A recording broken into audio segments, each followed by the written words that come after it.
Assalamualaikum warahmatullahi wabarakatuh. Pertama-tama saya ucapkan terima kasih kepada dosen pengampu saya, Syaifuddin Zuhri MEI, karena telah memberikan waktunya untuk saya memaparkan tema dengan judul Wakaf Tanah di Indonesia.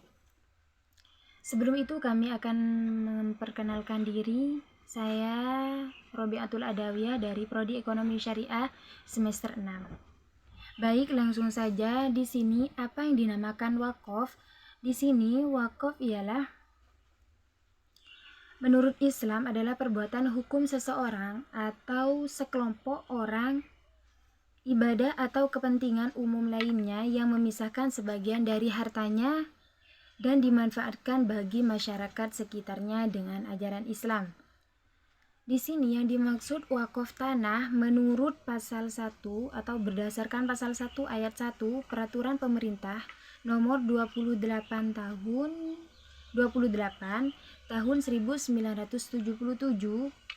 tentang perwakafan tanah milik. Yang dimaksud wakaf adalah perbuatan hukum seseorang atau badan hukum yang memisahkan sebagian dari harta kekayaannya yang berupa tanah hak milik atau kekayaan yang berupa tanah hak milik yang melembagakan untuk selama-lamanya untuk kepentingan peribadatan atau tempat sekolah ataupun kepada pesantren. Di sini keberadaan wakaf telah lama menjadi hukum di Indonesia. Keberadaan wakaf ini sendiri tidak dapat dipisahkan dari hukum adat Indonesia. Misalnya seperti suku Baduy Banten Selatan, setiap tahunnya sawah yang digarap dan hasilnya pun digunakan untuk kemaslahatan umum.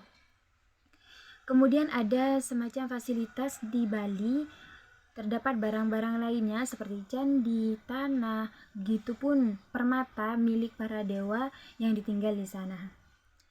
Di sini jika ditinjau dari segi jangka waktu, wakaf yang berkelanjutan di sini dibagi menjadi dua, wakaf abadi dan wakaf sementara. Wakaf abadi ialah wakaf yang diikrarkan untuk jangka waktu yang tidak terbatas dan tetap berlanjut sepanjang masa. Sedangkan wakaf sementara di sini ialah wakaf yang sifatnya terbatas waktunya dan tidak abadi, baik dikarenakan oleh bentuk barangnya maupun keinginan wakif sendiri. Di sini adapun rukun wakaf menurut sebagian besar ulama terdapat 4. Yang pertama wakif, yang kedua mauquf, yang ketiga mauquf alaih, dan yang keempat akad atau pernyataan wakaf. Di sini yang dimaksud wakif yaitu yang orang yang mewakafkan, sedangkan mauquf yaitu barang yang diwakafkan. Sedangkan mauquf alaih orang yang bertanggung jawab tentang wakaf tersebut. Sedangkan yang terakhir akad yaitu sigot atau tanda yang melambangkan dapat dipahami. Artinya hanya mereka yang tidak memahami bahasa tertulis lisan atau tertulis atau lisan. Baik, selanjutnya di sini tanah wakaf yang dimanfaatkan di Indonesia. Tanah wakaf di Indonesia sebenarnya jumlahnya sangat banyak dan banyak luasan yang sangat besar.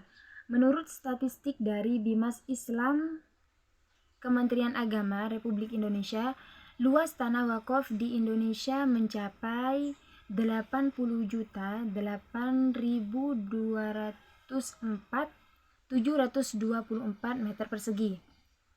Tanah wakaf ini terbesar di berbagai wilayah di seluruh penjuru Indonesia secara rinci.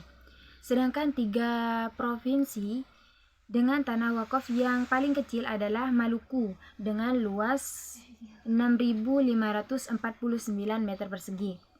Kemudian yang kedua yaitu Sulawesi Tengah dengan luas 37.204 meter persegi. Kemudian yang terakhir Gorontalo yaitu 72.172 meter persegi. Dan selanjutnya khusus untuk data Provinsi Jawa Timur terkait dengan pondok modern yaitu Darussalam Gontor Ponorogo, kepemilikan banyak diatasnamakan Kiai Haji Ahmad Sahal. Tentu saja hal ini cukup menjadi perhatian mengingat kekayaan atau aset wakaf yang dimiliki oleh pondok gontor tersebut. Yang dimiliki pondok gontor tersebut sangat besar sehingga penggunaan nama perorangan seperti itu memerlukan kelengkapan administrasi tambahan dapat menunjukkan bahwa nama orang yang tercantum dalam akte yang ada tidak berarti tidak secara pribadi, namun secara kelembagaan. Sekian pemaparan dari kami. Kurang lebihnya mohon maaf yang sebesar-besarnya. Wassalamualaikum warahmatullahi wabarakatuh.